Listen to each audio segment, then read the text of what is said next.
Hey, welcome to episode number 86 of the Brave Widow Show. Today, I talk with a special guest, Eryn Zamora.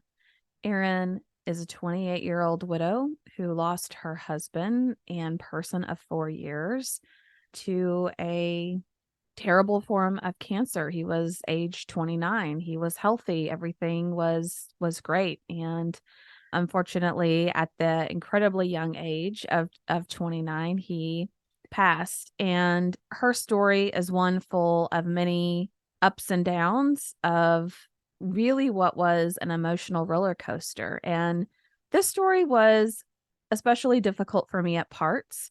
I worked in healthcare, as many of you may know, for 20 years, and I wasn't a nurse, and I mostly was not on the clinical side, but I have a great appreciation and respect for what it takes to effectively work in healthcare. I can't imagine what it takes to practice medicine, but I know that is no easy task. And while I have the most respect and appreciation and care for people that work in healthcare, I also recognize that sometimes the patient coordination experience or the patient communication experience isn't always the best. And her story takes place over really a couple of months of being transferred to 4 different hospitals, of struggling with many ups and downs of communication that went sideways, and just some of her struggles. And so while many of us have lost our spouses while they were in the hospital or while they were in the healthcare continuum at some point, it is very much a reality. Some of the emotional struggles that widows and family members experience when communication doesn't happen, maybe the information isn't there, maybe the transfers don't happen as smoothly as they can, and maybe sometimes healthcare just doesn't go according to plan and you have very limited options. All right, so let's dive into Eryn's story.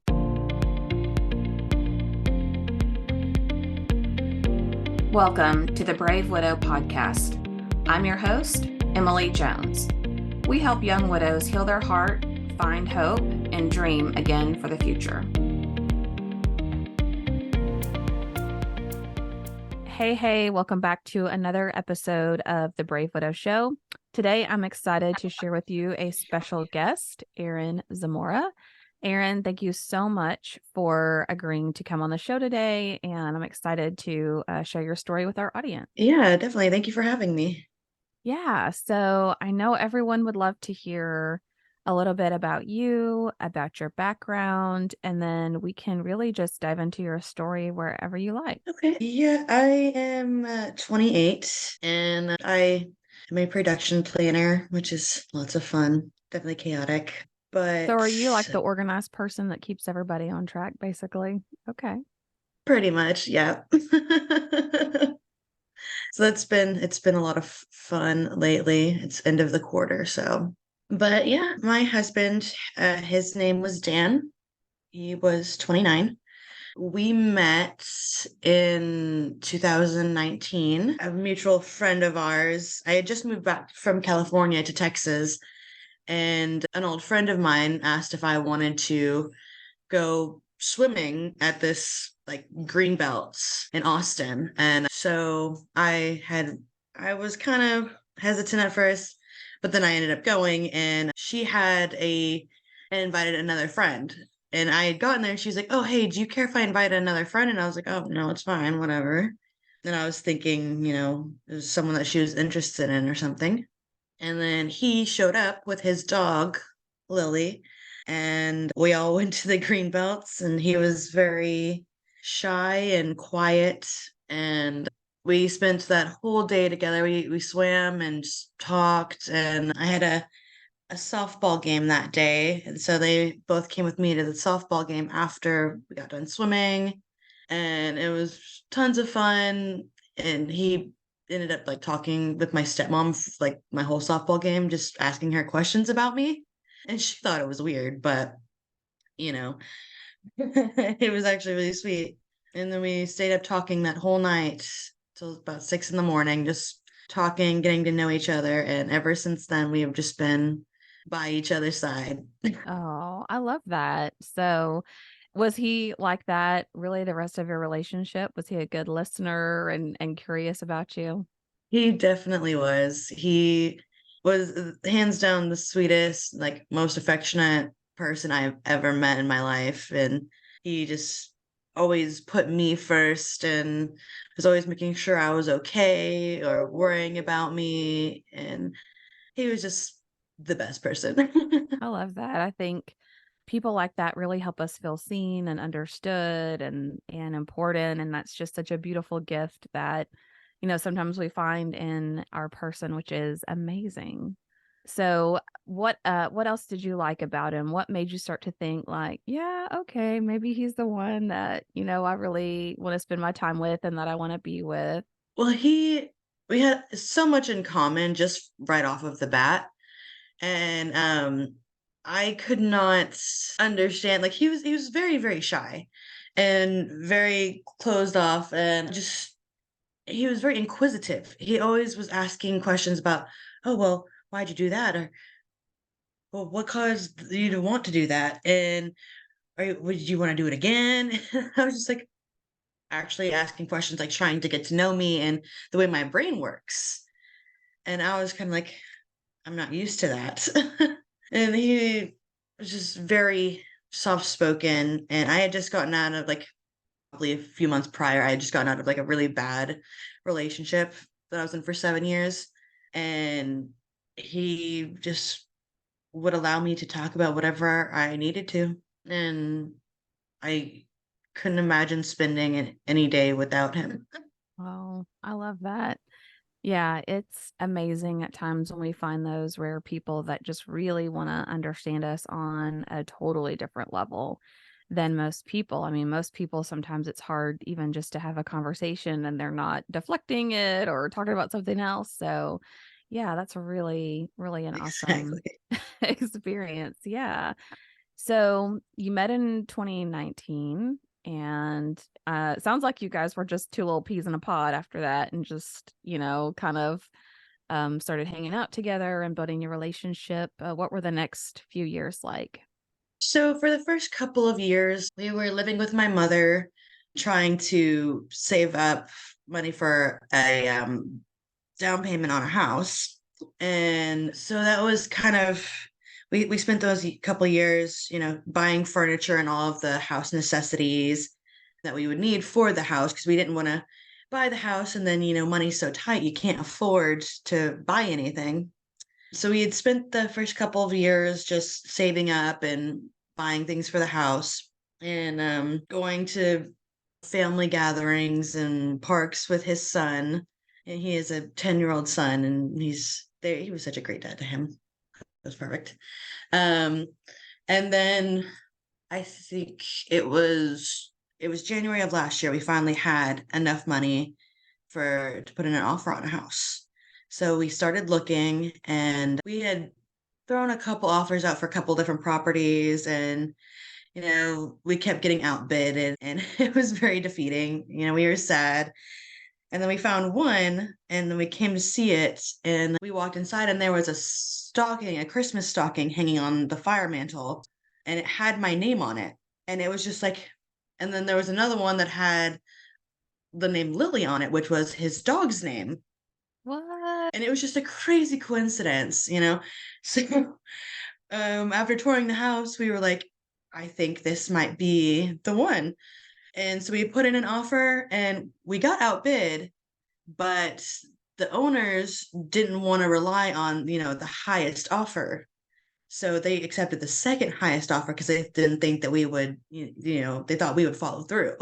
So we moved into our home January last year, our first house, and started decorating and painting and house projects and getting prepared for, we wanted to get a room set up for his son and a potential baby and, all the fun things that come with, buying a house. Yeah, and sounds like you guys were able to get through at least a few projects and really make it feel like this is going to be our place. And sometimes doing projects like that together can be really aggravating My boyfriend and I have just been like sanding and refinishing some big bookcase, like entertainment center things in this house that we have rehabbed. And I could see where that could definitely go sideways, but fortunately for us, it didn't. So hopefully it went well for you guys too. Oh, yeah, I mean, there was definitely those moments where, you're so frustrated because it's just not working out the way that you envisioned it. And you're just like sitting there for hours, just like, well, why don't we try it this way? Well, why don't we try it this way? And then you're just like, I'm going to bed. I'm tired of dealing with this. So were you able to get some of those major projects completed, or is it something that ended up, just one of those things you were just always working on it? I mean, we got most of the painting done. There's like a couple rooms that aren't fully painted. And our front garden used to be all gravel. And so we removed all of the gravel and rocks from there and actually planted a garden. Plants that we planted did not survive, but I recently just redid it and I planted a couple of trees and a bunch of plants. So I'm like hoping that this time around it stays. Yeah, and that's a chore, moving all those rocks. Like you think it's not going to be a big deal, but it is a big deal. So It's kudos to you. insanely heavy. Yeah. All right. So you moved into this house together. You're building this life. You're making updates to the house. You're, getting a garden going. And, what happens? How did you end up losing your person? So June 27th of this year, he got the diagnosis. Okay, well, back up a little bit.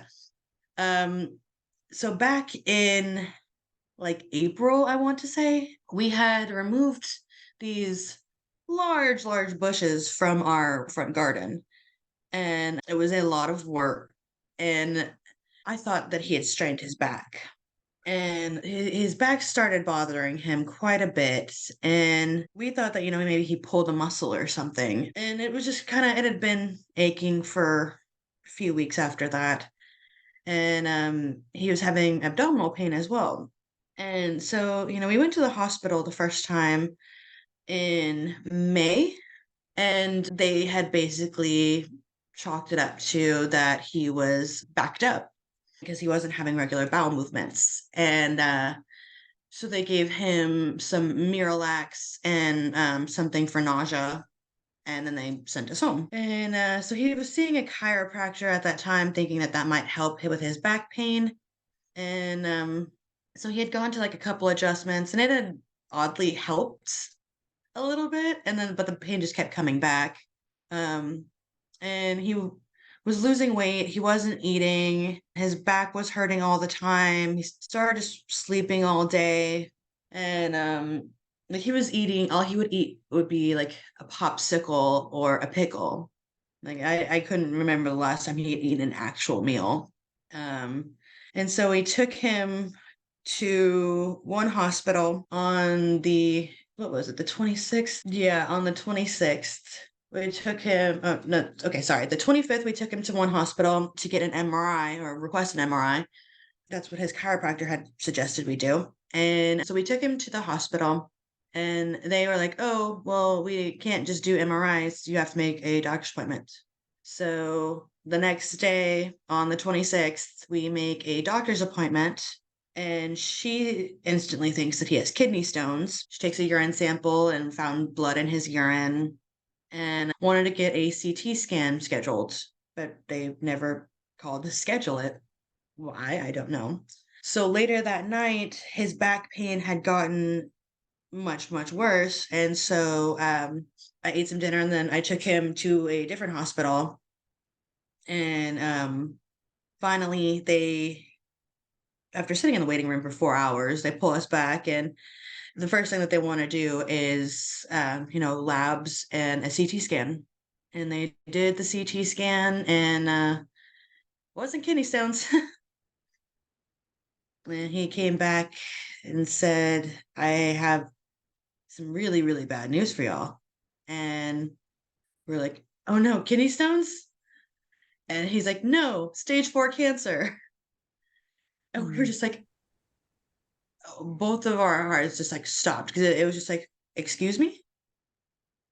My 29-year-old healthy husband has stage 4 cancer. So he had tumors in his liver, spine, and colon. Wow. I can't even imagine, that time that you are watching him not eat, watching him lose weight, watching him just really suffer in pain. And then to have it build up in your mind, well, maybe it's this or that. And then hearing that from, the doctor and from the healthcare team, it's just the amount of shock and denial had to just be overwhelming, in those moments. It definitely was. Like, none of us were expecting that diagnosis. Kidney stones made sense. They pop up in your late 20s and it's pretty common. And it would make sense with everything he was experiencing. And so we were definitely not expecting stage 4. Yeah. And especially, being that young, and it's just very mind-blowing. So, did they end up referring you like to a specialist and trying to get some follow-up treatment or give you a timeline, or what did that look like? So after we got the diagnosis, we got put on a transfer list. Um, they were trying to get us to Baylor, Scott and White in Temple, which it's a great cancer center. It's not like MD Anderson or anything like that. But as far as locally, it's one of the better hospitals to go to. And it had been 2 days, and we went from being 11th position to being in ninth position, waiting for a bed in that hospital. Um, and so finally they are like, well, there is a bed at this Seton hospital, and we can get you transferred there today. And we all really wanted to get him into, Baylor Scott and White because it was a better hospital and they had like a cancer wing and great oncologists and all of that. But, hindsight's 2020 in these situations.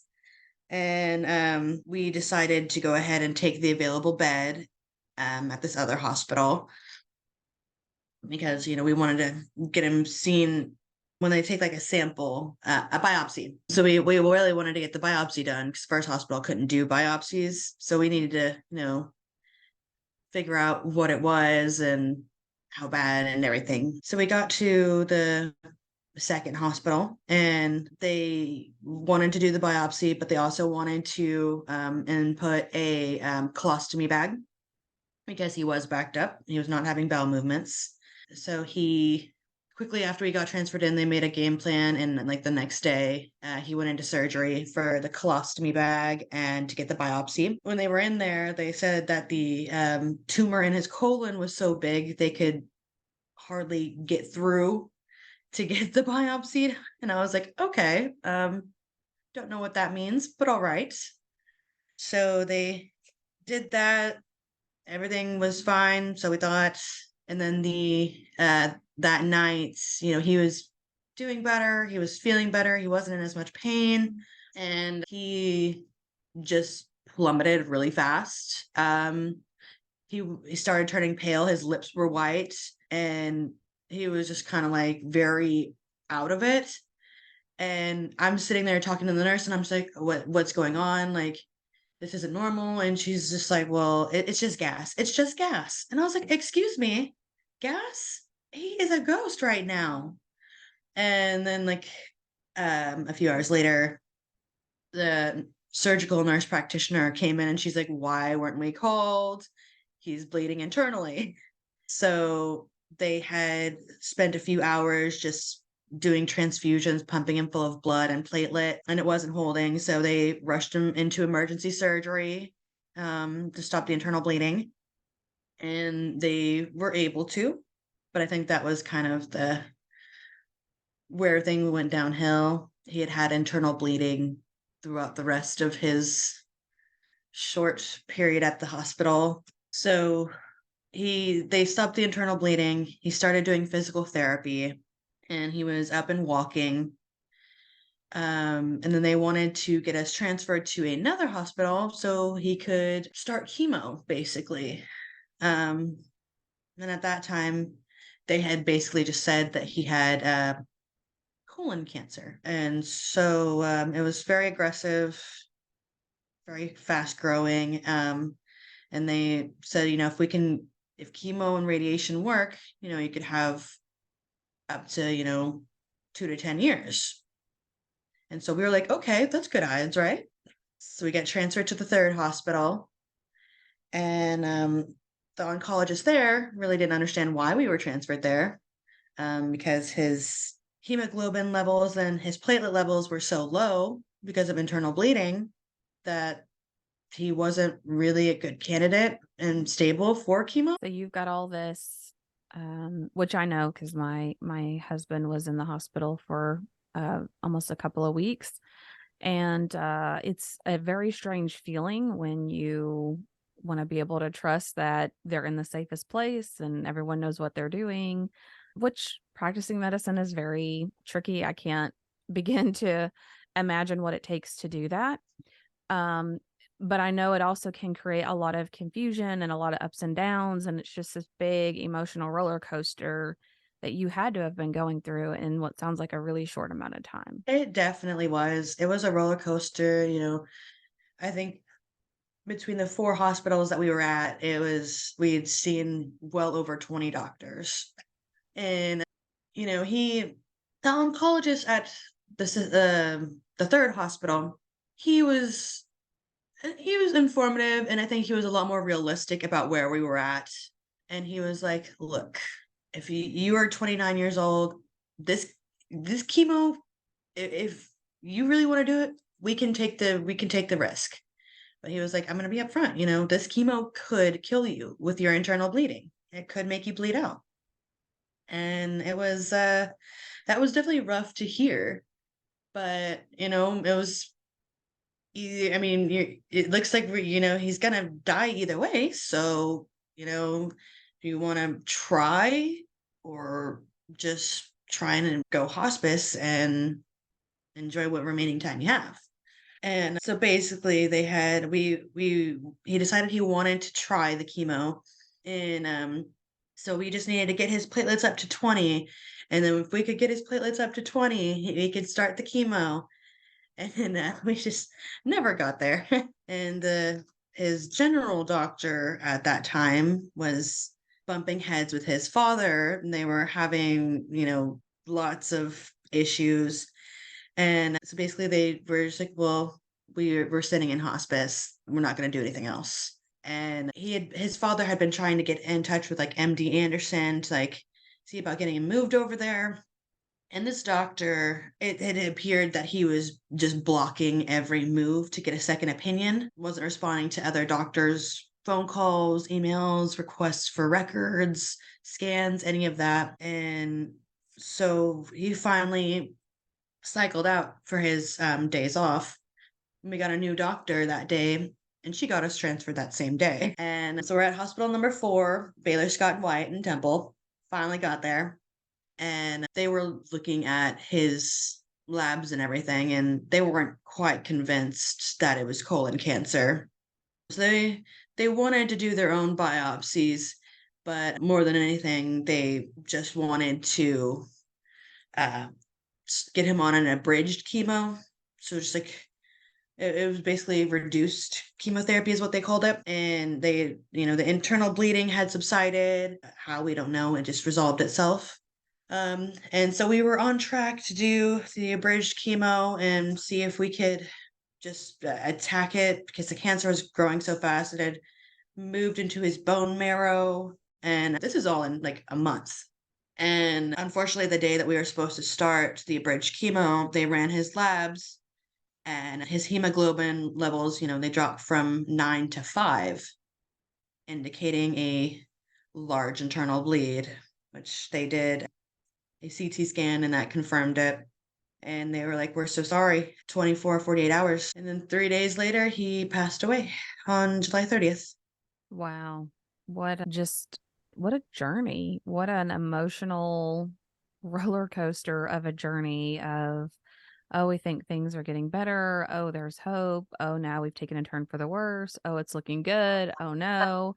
And that must have just created a ton of uncertainty and trepidation, and really doesn't give you much time to figure out, you know, should you prepare for a few months from now, a few years from now, a few days? Or do you just hope for the best that everything's going to work out? I can't even imagine that you could think clearly during that time. That had to be extremely stressful. It definitely was. We were in the hospital for a month. Aside from a couple of nights, I did not, I was there with him the whole time. I was not sleeping much, not really eating, not taking any mini breaks because I was just like, I need to be by his side. And, his family was there, my family was there, everyone was there trying to help us. And I remember one of the first times when, we got good news and I was just like, oh my gosh, yay, we're gonna be okay. And then it was literally just like over and over and over of like good news, bad news, good news, bad news.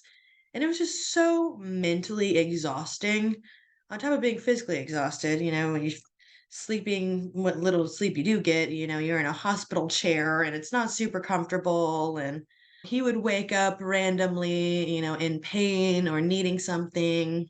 He started sweating, having a sweating issue 2 weeks in, and he would wake up drenched in sweat and he couldn't get up at that point anymore. And so his father and I, took turns, wiping him off with a cloth, getting all the sweat off of him, getting a new gown on him, replacing the sheets and the pillowcases and the blankets because he was just sweating through them. They were drenched. And it was very, very taxing mentally and physically. So, what would you say to someone who's maybe listening because they're expecting to lose their spouse, but they're in the middle of that storm? Like they're in the middle of the ups and downs and being the caretaker and being exhausted and not knowing what to do. What advice would you give to someone in that situation, or what words of encouragement would you give them? I would recommend, I know it's not an option for everybody, but if you can have, another person where you trade shifts at a hospital, that way everyone is getting sleep. I know it's very hard to get sleep.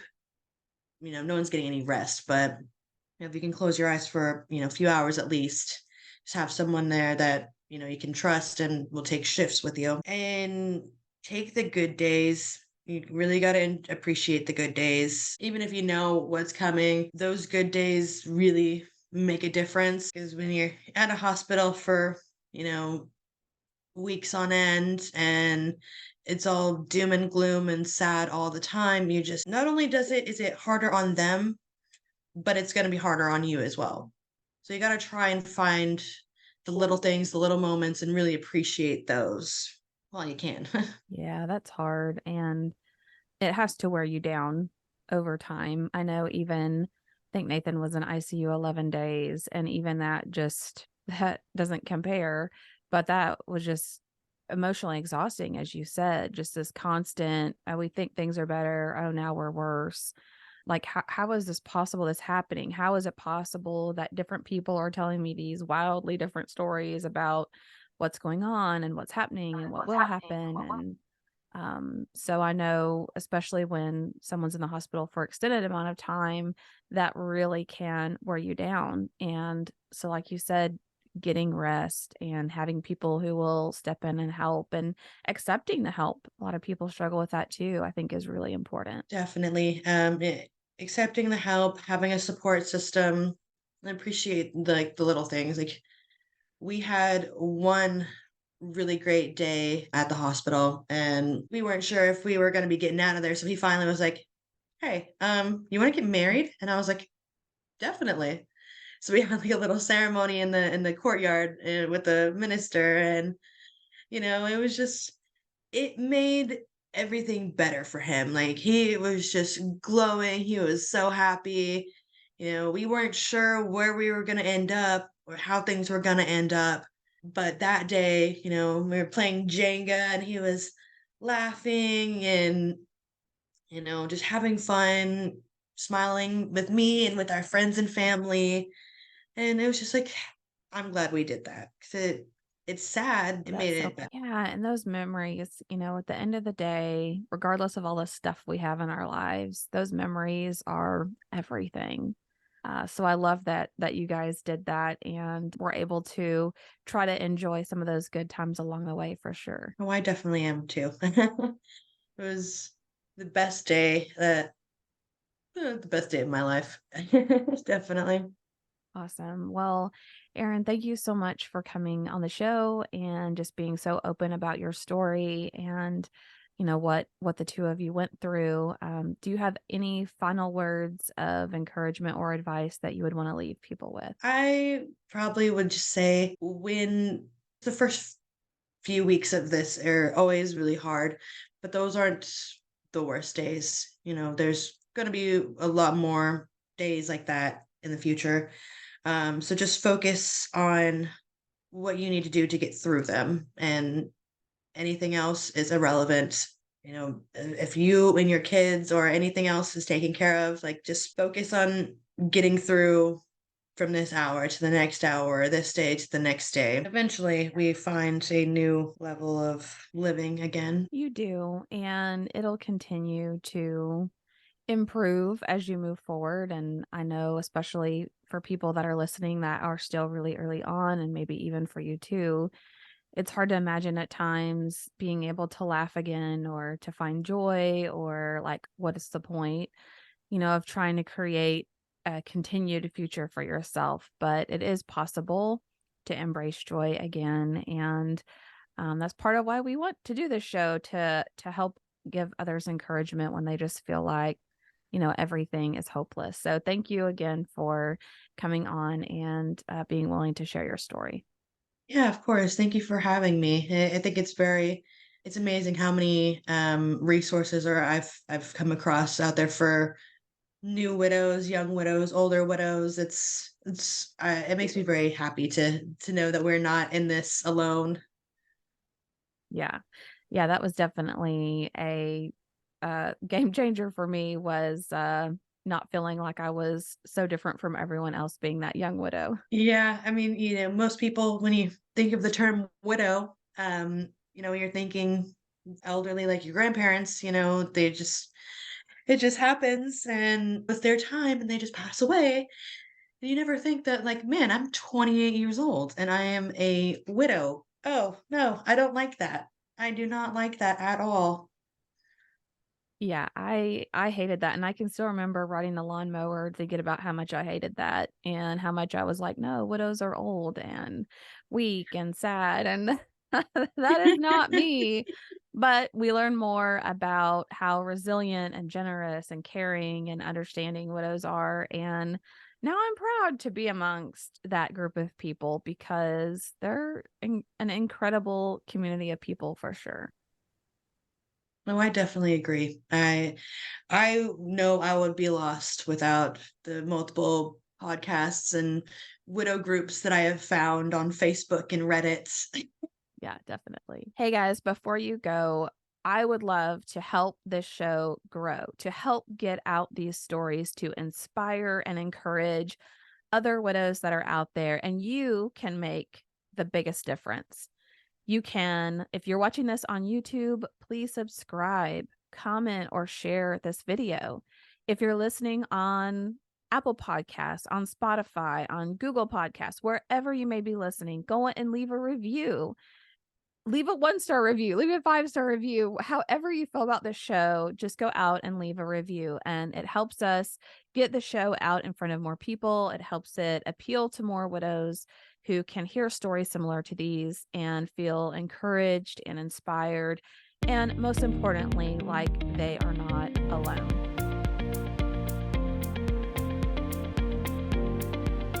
Hey guys, thank you so much for listening to the Brave Widow podcast. I would love to help you take your next step, whether that's healing your heart, finding hope, or achieving your dreams for the future? Do you need a safe space to connect with other like-minded widows? Do you wish you had how-tos for getting through the next steps in your journey, organizing your life, or moving through grief? What about live calls where you get answers to your burning questions? The Brave Widow membership community is just what you need. Inside, you'll find courses to help guide you, a community of other widows to connect with, live coaching and Q&A calls, and small group coaching where you can work on what matters most to you. Learn how to heal your heart, find hope, reclaim joy, and dream again for the future. It is possible. Head on over to bravewidow.com to learn more.